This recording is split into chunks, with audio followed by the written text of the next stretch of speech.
Have you ever done something out of pure love, only to realize years later that it changed the course of history? Before we dive into today's heart-touching story, don't forget to subscribe to our channel and hit the like button if you enjoy emotional, powerful, and unexpected life stories. Every click helps us reach more people who love these tales just like you. Now, get ready to discover a secret buried for 2 decades.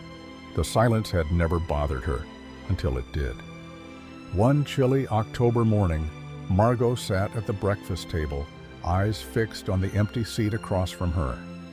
Something was missing. Without much thought, she put on her coat, grabbed her keys, and left the house.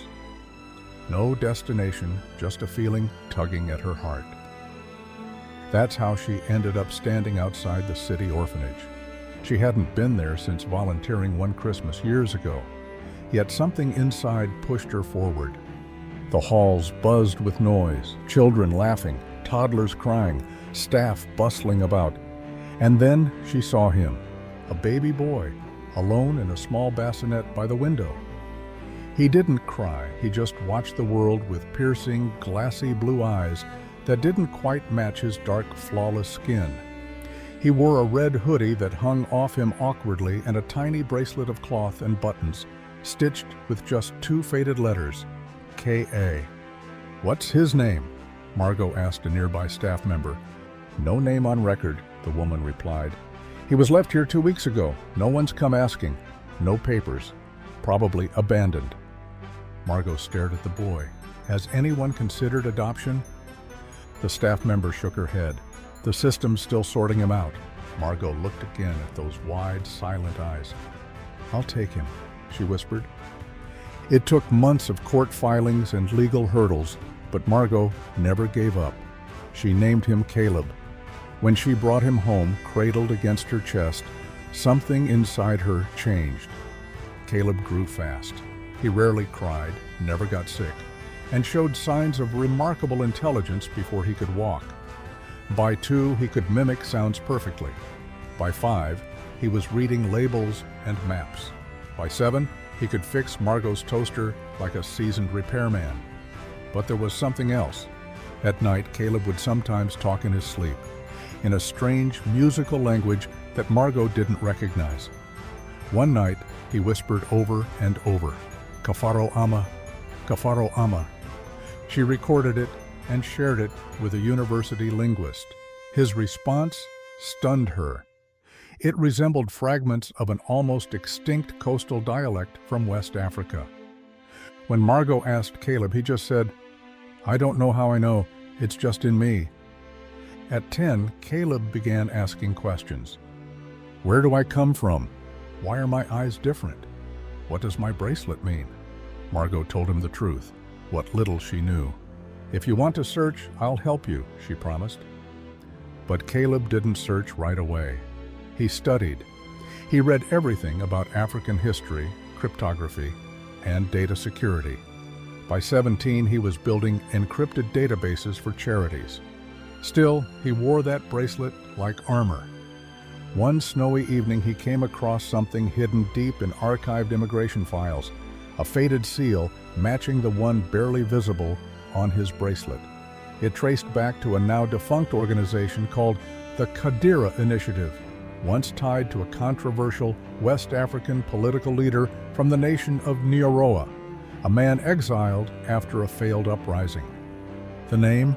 Kamari Ayalu. Caleb ran facial recognition software, comparing his baby photo to Kamari's images. 92% match. The former leader had vanished during political chaos, but not before reportedly hiding his infant son. The baby had never been found. Until now. That night, Caleb barely spoke. Over dinner, Margot asked, "Are you all right, love?"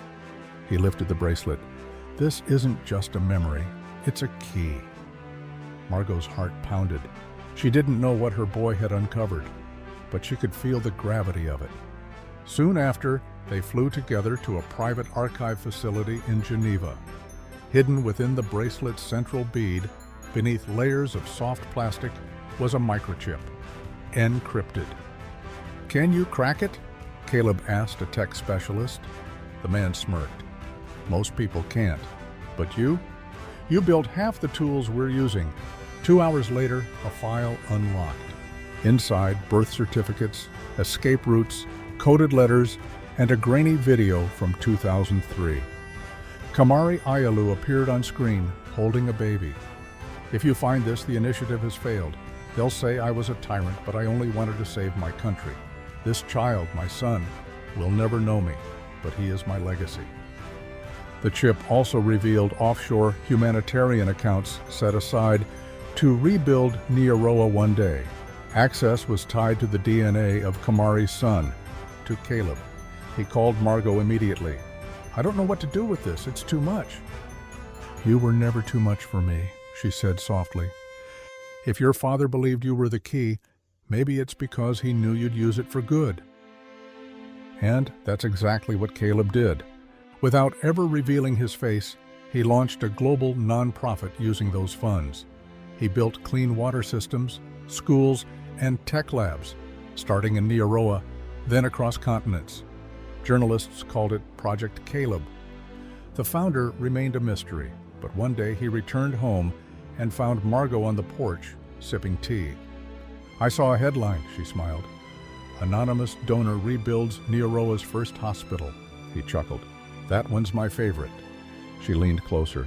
But you're still my boy, right? His voice softened. Always. Later that year, Caleb was invited to speak anonymously at a UN Youth Summit. His face was hidden behind frosted glass, but his words moved the world. I was raised by someone who never needed to ask where I came from to know I mattered. I'm here today because she saw a beginning, never a burden. Backstage, a UN official approached him. Niaroa's new leaders would welcome you. You could run for office. But Caleb just smiled. I'm not a kingmaker. I'm a gardener. I came to plant something better. That night, he flew home. Margot was knitting a baby sweater for a neighbor. You were amazing, she said, having watched the speech online. You watched? Always. They sat by the fire, sipping cocoa. Outside, the world turned quietly. But in Caleb's heart, the fire once fueled by questions now burned for others still searching. And somewhere in Niaroa, a tree planted in his name blossomed for the first time.